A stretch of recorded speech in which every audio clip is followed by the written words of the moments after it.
Një fluturim i kompanisë ajrore Jetstar me mbi 200 pasagjerë që ishte nisur nga Bali i Indonezisë drejt Melbourne-it në Australi, u detyrua të kthehej mbrapsht pasi një pasagjere tentoi të hapte një derë të aeroplanit teksa po fluturonin mbi Oqeanin Indian.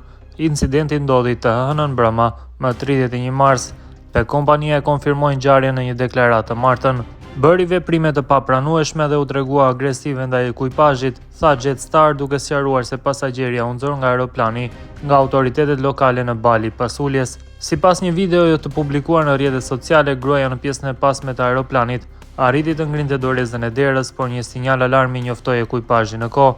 Të dhënat nga Flight Radar 24 tregojnë se aeroplani u kthye rreth një orë pas nisjes. Jetstar theksoi se siguria e pasagjerëve dhe ekuipazhit është prioriteti i saj kryesor dhe se sjellje të tilla nuk do të tolerohen.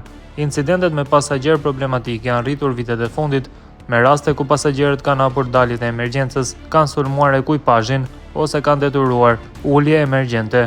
Në vitin 2023, një burr hapi derën e një aeroplani të Asian Airlines pak para uljes, ndërsa një tjetër u arrestua në SBA pasi hapi një derë dhe sulmoi një antar të ekuipazhit gjatë fluturimit.